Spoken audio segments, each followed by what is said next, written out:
Bonjour tout le monde. Aujourd'hui, j'ai la chance d'être avec Kevin Vachon de Kevin Vachon Champs Nourriciers. Salut Kevin. Salut. Kevin, avant qu'on commence à parler de ce qu'on va faire aujourd'hui, j'aimerais que tu me parles un petit peu de ta compagnie. Ça fait plusieurs années que j'ai débuté ça. J'ai débuté en l'aménagement de champs, un peu partout au Québec. On se promène un peu partout. Fait de la vente de semences aussi livrée à domicile. Ça fonctionne quand même bien, les clients aiment ça. Donc, tu offres du forfait tout inclus, autant que juste d'offrir les semences ou des conseils. Exact.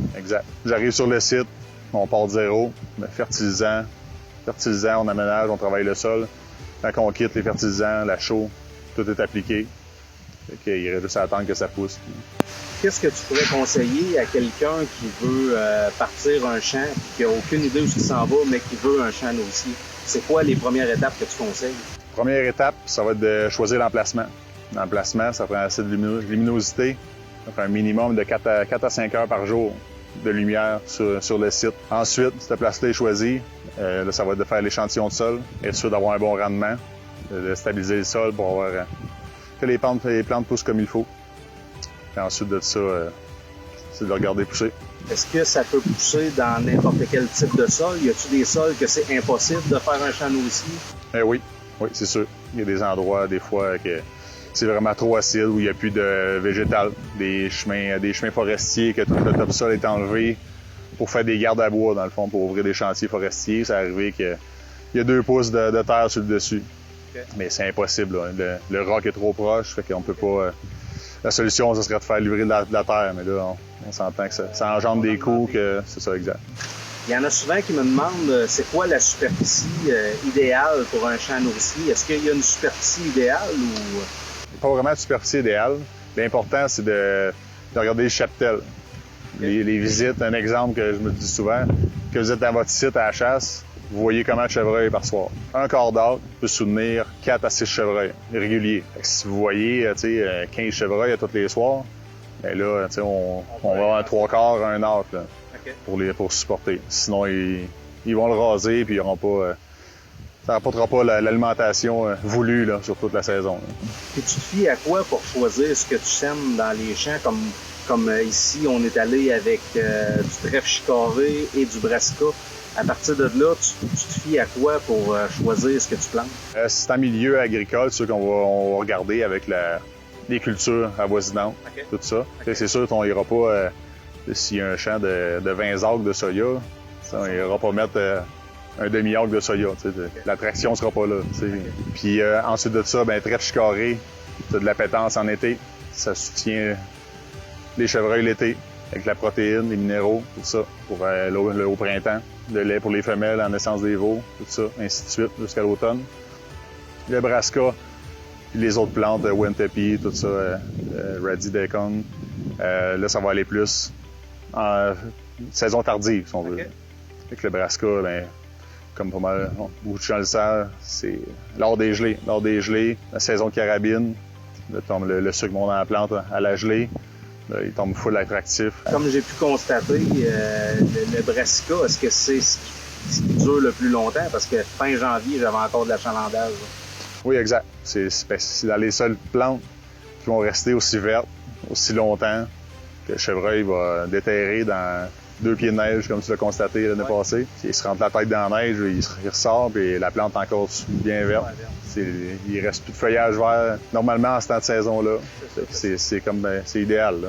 Ça les aide à passer l'hiver. Exact. C'est comme le support pour les mener jusqu'au ravage. Okay. Ensuite de ça, ça les aide à passer l'hiver. Donc, suite à l'aménagement de mon champ de trèfle chicorée, tu me conseilles quoi comme entretien? Dans le fond, la seule entretien, c'est de vraiment suivre le broutage des chevreuils. Si les chevreuils le maintiennent pas en dessous de 16 à 14 pouces, okay. Quand tu arrives à 16 pouces puis ils l'ont pas, le broutage n'est pas assez constant, c'est nécessaire de le faucher. Là. On leur descend à 6-8 pouces pour leur donner les pouces neufs. Les pouces neufs, leur donner de la pétence que le chevreuil va revenir dedans. Sinon, si on le fauche pas, là, les plantes vont monter en graines. Ensuite de ça, tu perds toute la pétence, la plante vient en mer, puis okay. Tu vas réduire l'attraction dans ton champ. Brassica, lui, Kevin, est-ce qu'il y a un entretien quelconque? Non, il n'y a pas d'entretien. C'est une plante annuelle. Dans le fond, on ne peut pas la faucher, sinon tu l'amputes, là, si on veut. Là. Fait que celle-là, le Nebraska, tu le laisses comme ça, on laisse pousser. Les chevreuils vont s'occuper de faire la tonte. Le brassica, lui, différemment, ben, à la fin de l'hiver, c'est une plante qui est annuelle. Oui, exact. Donc, on commence. C'est quoi les étapes pour commencer cette année avec le champ de brassica? Avec le champ de brassica, ben, on passe les herses, on travaille le sol, on met le sol à nu, on ressème. L'important aussi avec le brassica, c'est qu'on y va 2 ans. 2 ans maximum au même endroit. Le brassica, il est très énergivore sur le sol. Fait qu'il va appauvrir le sol énormément. Fait qu'ils ont 2 ans maximum. Donc, l'année prochaine, on transférait dans une partie du trèfle carré. Exact. Ou une nouvelle partie. On va alterner. Comme cette année, là, on va y aller avec d'autres plantes. On va y aller une partie en brassica. Puis on va avoir une section radidécone. OK. Radidécone, Wintepi. On va alterner un petit peu. Fait que l'année prochaine, on n'aura pas tout le champ à faire la rotation de culture. C'est-tu faux de penser que, vu que j'ai fait un champ nourricier en milieu agricole, ça a fait vraiment un effet entonnoir, là, un aimant, vu que c'est du bois tout le tour, il y a peu de nourriture? Non, c'est pas faux. C'est sûr que ça va apporter une attraction particulière versus, normalement, en forêt, c'est une courte période l'été que tu as des petits fruits puis des plantes à haute teneur en protéines versus ton champ nourricier que lui, tu y apportes. En plus, combiné trèfle carré, brassica, avec les autres plantes qu'on va y mettre cette année, tu y apportes sur une période de 6 mois et plus de la nourriture avec un haut taux de protéines, contrairement à quelques semaines en milieu forestier. C'est sûr que tu apportes... Ils recherchent l'appétence des plantes à protéines. Pour les femelles, comme on disait tantôt, pour le lait pour le veau, qui engendre une meilleure croissance. La croissance, masse corporelle du chevreuil, panache, ainsi de suite. Ça peut faire toute la différence. Exact.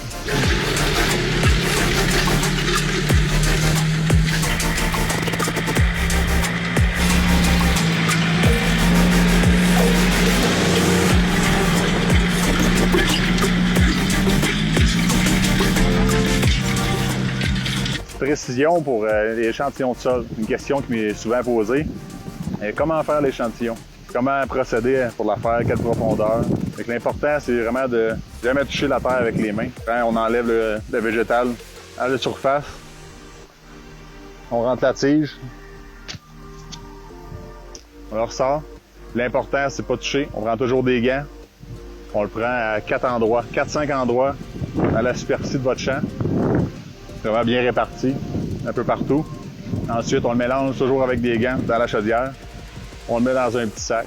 Fait que comme ça, bien, en le prenant avec des gants, la donnée ne sera pas faussée par l'acidité des doigts. Fait que ça peut faire la différence. Ensuite, bon, on va porter ça à les endroits qui font les échantillons. Centre d'engrais, des meuneries, des coops, ce genre d'endroits-là. Normalement, un délai de 2 semaines pour avoir l'échantillon.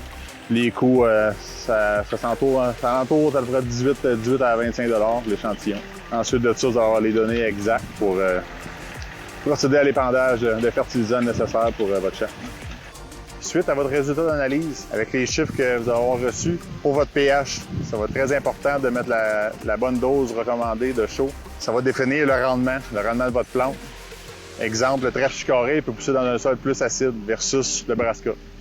C'est important de l'appliquer la bonne dose recommandée. Le brassica, lui, c'est nécessaire d'avoir un pH de 6 en montant, mais 6,5 en montant, pour se rendre à 7 idéalement, qui est assez rare. Le trèfle carré, lui, il peut être quand même plus bas. Là. Ça peut, autour de 5, là, ça peut quand même... La croissance ne sera pas à son maximum. L'idéal, c'est sûr qu'on passe en haut de 6. Comme ça, vous allez favoriser les chances d'avoir un meilleur rendement de votre champ et de votre investissement. N'hésitez pas en tout temps. Vous avez des questions, questions pH, échantillons de sol, semences. Ça va me faire plaisir de répondre à vos questions en tout temps via ma page Facebook en privé. On jasera entre passionnés. Ça va me faire plaisir de jaser avec vous. Sur ça, on va vous souhaiter une bonne saison 2020 dans vos champs et bonne chasse 2020 aussi.